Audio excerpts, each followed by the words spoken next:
Hello friend, welcome back to our channel. आज की video में बात करते हैं एक इम्पोर्टेंट इंटरनेशनल ऑर्गेनाइजेशन की। इस इम्पोर्टेंट इंटरनेशनल ऑर्गेनाइजेशन का नाम है ओपेक। तो जानेंगे ओपेक के बारे में विस्तार से कि ओपेक क्या है, क्यों इसकी स्थापना की गई। इसके अलावा जानेंगे कि जब इसकी स्थापना हुई थी तब इसमें कौन कौन सी कंट्रीज शामिल थी। इसके अलावा जानेंगे कि इसका हेडक्वार्टर कहाँ पे है, कहाँ पे इसका स्थापना होती है। इसके अलावा इसका जो आपका स्थापना कहाँ पे हुई थी, हेडक्वार्टर कहाँ पे है, इसकी स्थापना के पीछे कौन कौन से देशों का क्या लक्ष्य था। तो सबसे पहले बात करते हैं ओपेक की। What is the full form of OPEC. तो ओपेक का फुल फॉर्म है organisation of petroleum exporting countries, जो कि आपका तेल निर्यातक देशों का एक संगठन माना जाता है। ओपेक ये आपका तेल प्रोड्यूस भी करते हैं, यानी उत्पादन भी करते हैं और निर्यात भी करते हैं। तो इसकी स्थापना आपकी होती है 1960 में और ये होती है इराक में। और वहां पे एक जगह है बगदाद कॉन्फ्रेंस के थ्रू, बगदाद में ही इसकी स्थापना होती है। इसके अलावा इसका हेडक्वार्टर है ऑस्ट्रिया वियना में। और इसके अलावा इसकी फाउंडिंग जो कंट्रीज थी जिनके द्वारा इसकी स्थापना की जाती है प्रारंभ में, तो उसमें था ईरान, जो कि मिडिल ईस्ट की एक कंट्रीज है जहाँ पे आज मतलब वॉर में फंसा हुआ है ईरान।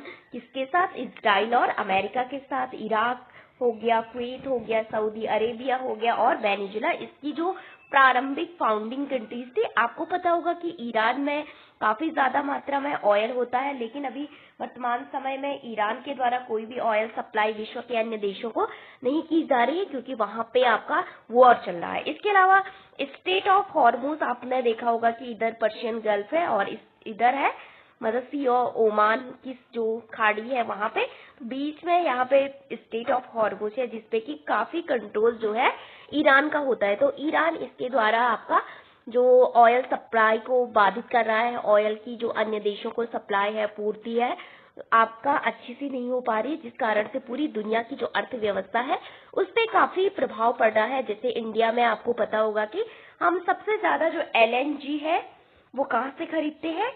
कतर से खरीदते हैं। इसके अलावा सबसे ज्यादा क्रूड ऑयल हम इन्हीं देशों से खरीदते हैं। मिडिल ईस्ट, ईरान हो गया, इराक हो गया, आपका कुवैत हो गया, सऊदी अरेबिया हो गया, यूएई हो गया। इसके अलावा ये इम्पोर्टेंट मिडिल ईस्ट की कंट्रीज है जहाँ से जो इंडिया है लगभग 85% ऑयल परचेज करता है। इसके अलावा रशिया भी इम्पोर्टेंट ऑयल प्रोड्यूसिंग कंट्रीज है और हम रशिया से भी बहुत ज्यादा ऑयल आपका परचेज करते हैं काफी डिस्काउंटेड प्राइसेस पे। इसके अलावा वेनेजुला, जहाँ का ऑयल आजकल यूएस बेच रहा है, तो यूएस क्या कर रहा है कि जो वेनेजुला का जो तेल है उसको अपने हिसाब से बेच रहा है और उसके जो पैसे हैं वो जमा हो रहे हैं कहाँ पे? कतर पे। और अगर किसी को वेनेजुला से ऑयल खरीदना है तो वो पहले कतर में पैसे देगा, फिर यहाँ से ऑयल खरीदेगा। और इस पैसे का क्या कोई देश करेगा, वेनेजुला क्या करेगा, ये कौन डिसाइड करेगा? अमेरिका।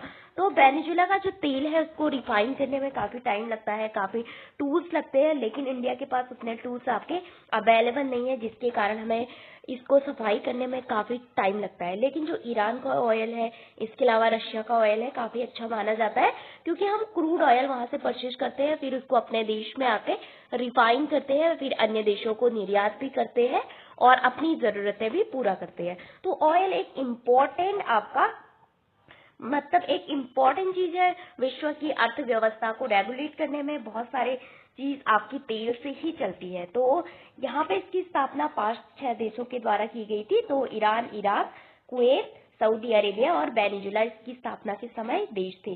फिर इसका मिशन क्या है? तो इसका महत्वपूर्ण मिशन यही है कि जो पेट्रोल नीतियों में समन्वय स्थापित करना और सदस्य देशों की हितों की पूर्ति करना। इसके अलावा इसका हेडक्वार्टर हमने देख लिया है और ये 40% ऑयल आपका यहाँ पे शेयर करता है पूरे विश्व को। तो ये आपका ऑयल रीजन जो है सबसे ज्यादा मिडिल ईस्ट में आपका ऑयल होता है। इसके अलावा आपका इधर वेनेजुएला में सदर्न अमेरिकन कंट्रीज है और इसके अलावा इधर भी अफ्रीका में भी काफी ऑयल आपका होता है। इसके अलावा जानते हैं तो यहाँ पे ऑयल के लिए एक इम्पोर्टेंट संगठन है जिसका नाम है ओपेक। फिर आता है ओपेक प्लस। तो ओपेक की स्थापना 1960 में होती है, लेकिन ओपेक प्लस की, जिसमें कि रशिया एक महत्वपूर्ण मेंबर्स है, इसकी 2016 में होती है, जिसमें ओपेक प्लस में ओपेक वाली कंट्रीज भी है और 11 इसमें अदर्स कंट्रीज है। तो इस कारण से इसको ओपेक प्लस आपका कहा जाता है। तो ये आपका एक कार्टेल होता है, उस सिस्टम के आधार पे ऑयल की जो प्राइसेस है उसको डिसाइड करते हैं सभी देश मिलके और उस सप्लाई चेन को बनाए रखते हैं। तो यहाँ पे 12 कंट्रीज थी और जो आपकी ओपेक में, अभी बहुत सारी कंट्रीज आपकी बाहर निकल चुकी है। पहले 15 के अराउंड कंट्रीज थी, जैसे कि बहुत सारे देश इससे बाहर निकल चुके हैं। तो ये है ओपेक और ओपेक प्लस। तो यहाँ पे क्या करता है, सप्लाई डिस्ट्रप्शन पे काफी इफेक्ट पड़ता है जब ऑयल जो है अच्छे से आपका सप्लाई नहीं होता है। बहुत सारे देशों में गरीबी संकट उभरने लगता है, जैसे कि इंडिया और पाकिस्तान, इन देशों में ये पूरी तरह से बाहर के देशों पे डिपेंड है ऑयल के लिए। इसके अलावा प्राइसेस में जब स्थिरता नहीं रहती है तो ये देश प्राइसेस को स्थिर करने का प्रयास करते हैं, सप्लाई चेन को मेंटेन करने का काम करते हैं एंड शेयर करते हैं कैपेसिटी को रिसोर्स ट्रेडर के तौर पे इनको जाना जाता है। तो हमने देखा ओपेक के बारे में कुछ इंपॉर्टेंट चीजें। तो यहाँ पे कुछ और चीजें जान लेते हैं ओपेक के बारे में।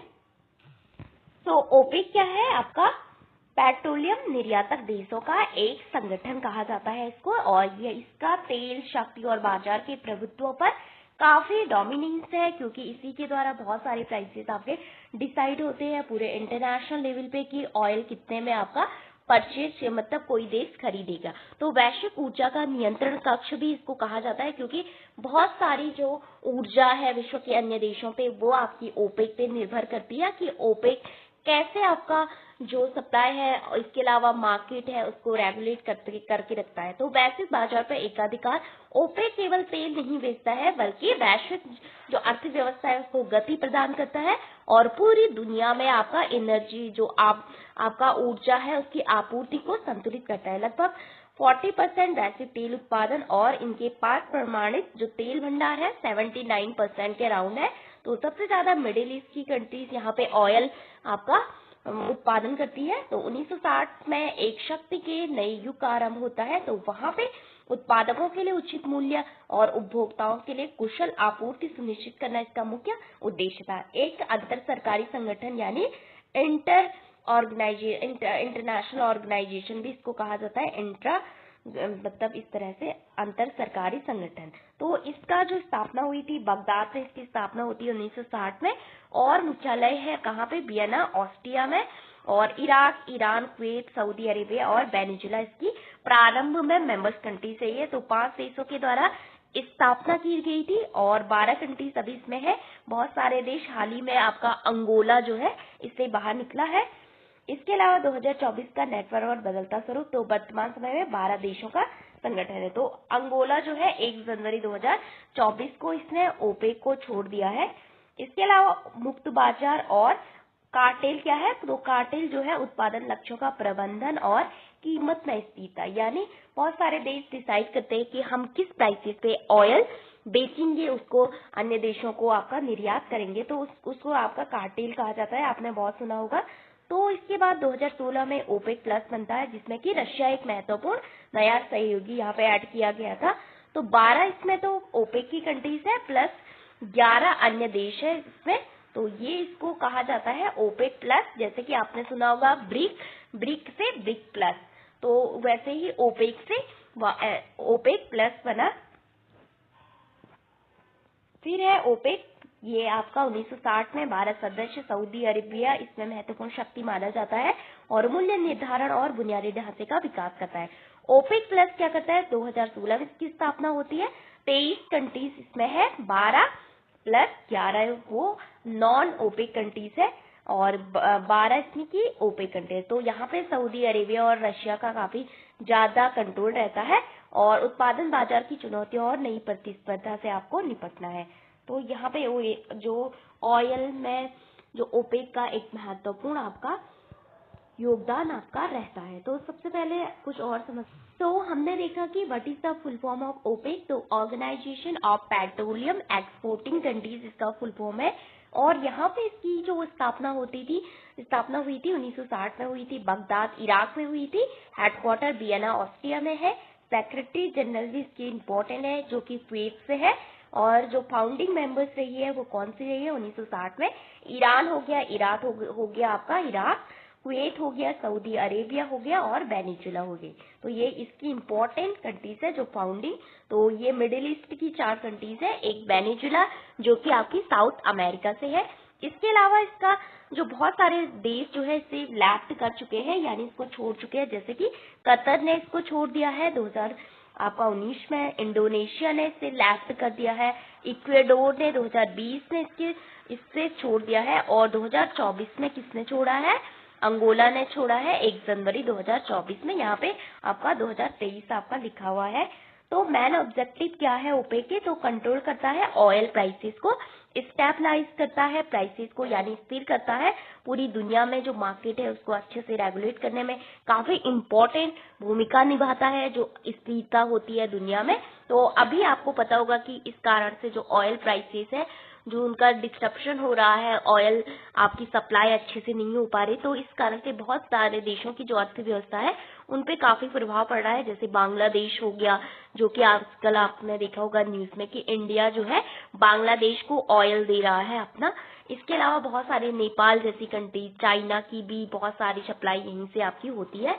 तो यहाँ पे मार्केट को रेगुलेट करने में इसकी महत्वपूर्ण भूमिका। इसके अलावा इंश्योर करता है सप्लाई चेन को, यानी सुनिश्चित करता है आपूर्ति को, और फेयर प्रॉफिट रखता है देशों के हितों, अपने हितों और नेशनल इंटरेस्ट के आधार पे जो कंट्रीज होती है।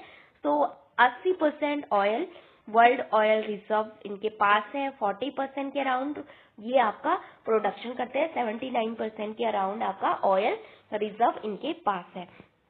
तो ओपेक प्लस में रशिया का महत्वपूर्ण योगदान रहता है। तो ओपेक प्लस आपका 2016 में बनता है, और ओपेक प्लस जो है कार्टेल के आधार पे प्राइसेस को मेंटेन करता है। यहाँ पे रशिया का इम्पोर्टेंट रोल है ओपेक प्लस में। इसके अलावा ओपेक में सऊदी अरेबिया का। तो ये आपका ओपेक के बारे में था। तो thank you for watching this video.